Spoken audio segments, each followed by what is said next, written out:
aussi transition écologique, développement durable dans ce salon.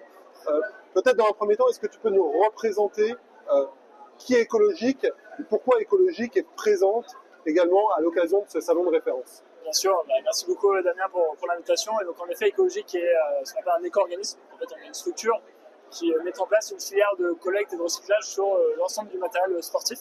Donc on est issu de la loi AGEC, c'est la loi anti-gaspillage et économie circulaire, qui a mis en place ce qu'on appelle une filière REP, donc c'est une filière à responsabilité élargie du producteur. Et donc depuis 2022, tous les acteurs qui mettent sur le marché des articles de sport ont des obligations réglementaires et doivent se tourner vers l'écologique pour prendre en compte la fin de vie de leur matériel. Et si on doit revenir là sur le fitness, après 3 ans de mise en œuvre, est-ce que tout le monde est sensibilisé? Est-ce que toutes les marques aujourd'hui font partie de cette dynamique collective? Et si ce n'est pas le cas, finalement, pourquoi c'est nécessaire qu'elles arrivent autour de la table à nos côtés?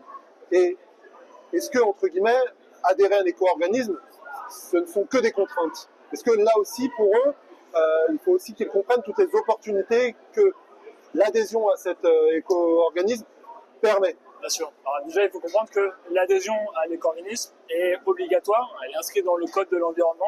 C'est les acteurs qui mettent sur le marché ces produits sportifs ont des obligations réglementaires. On est plutôt satisfait du taux d'adhésion. La plupart des acteurs sont aujourd'hui adhérents écologiques, versent bien une éco-contribution. Malheureusement, ce n'est pas encore le cas de tous les acteurs. On a 2 ou 3 acteurs qui malheureusement sont un peu emblématiques de cette filière qui aujourd'hui ne sont pas adhérents et ça pose problème. Ça peut créer des distorsions de concurrence entre leurs concurrents qui eux jouent bien le jeu et adhèrent à la filière. Donc on a aussi un enjeu aujourd'hui, c'est de faire en sorte d'éviter cette distorsion de concurrence. Et derrière, c'est aussi de prêcher ce message. C'est pas uniquement des contraintes réglementaires. D'ailleurs, il y a des solutions de reprise qui sont gratuites pour les détenteurs, des soutiens pour les actions de réparation, de reconditionnement.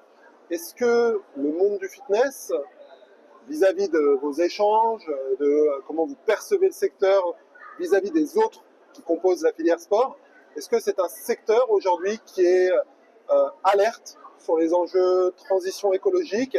Est-ce que c'est un secteur mature? Ou alors au contraire, on voit qu'il y a encore beaucoup à faire dans le secteur du fitness pour progresser?